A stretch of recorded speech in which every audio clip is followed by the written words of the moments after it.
విరాట్ కోహ్లీ గతంలో ఆర్సీబీకి కెప్టెన్‌గా వ్యవహరించాడు.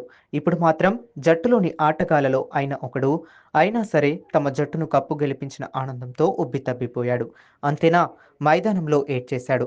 అది మ్యాచ్ పూర్తవ్వకుండానే అవి ఆనంద బాష్పాలేననుకోండి.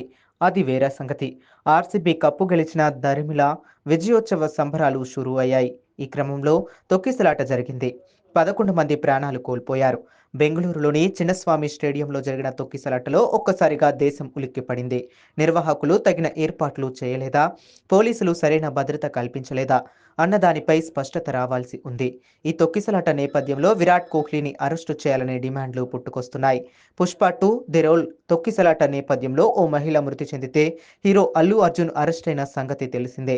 అప్పుడు అల్లు అర్జున్ని అరెస్ట్ చేశారు కాబట్టి ఇప్పుడు విరాట్ కోహ్లీని అరెస్టు చేయాల్సిందేనన్నది కొందరి వాదన. Allu Arjun Pushpa 2 the rule hero. ఆయన ఈ రోజు సంధ్యా థియేటర్ వద్దకు వెళ్లడంతోనే ఆ తొక్కిసలాట జరిగింది. పోలీసులు వద్దంటున్నా అల్లు అర్జున్ వెళ్లడానికి ప్రధాన ఆరోపణ. బెంగళూరు కథ వేరు. విరాట్ కోహ్లీ ఆర్సీబీ కెప్టెన్ కూడా కాదు. నిర్వాహకులు వేరే ఉన్నారు. ఆర్సీబీ జట్టు యాజమాన్యం కూడా ఉంది. అదంతా పెద్ద కథ. గెలిచిన టీం సభ్యులు విజయోత్సవాలకు వెళ్లారంతే. నిర్వాహకులు చేసిన ఏర్పాట్లు ఏంటి? పోలీసుల వైఫల్యం ఎంత? ఇవన్నీ లెక్కలు తేల్చాల్సి ఉంది. ఒక్కటి మాత్రం నిజం. మాస్ హిస్టీరియా అనండి, ఇంకోటి అనండి. జనం ఎక్కువగా గుమిగూడిన సందర్భాల్లో ఈ తరహా తొక్కిసలాటని నిలువరించడం అంత తేలిక కాదు.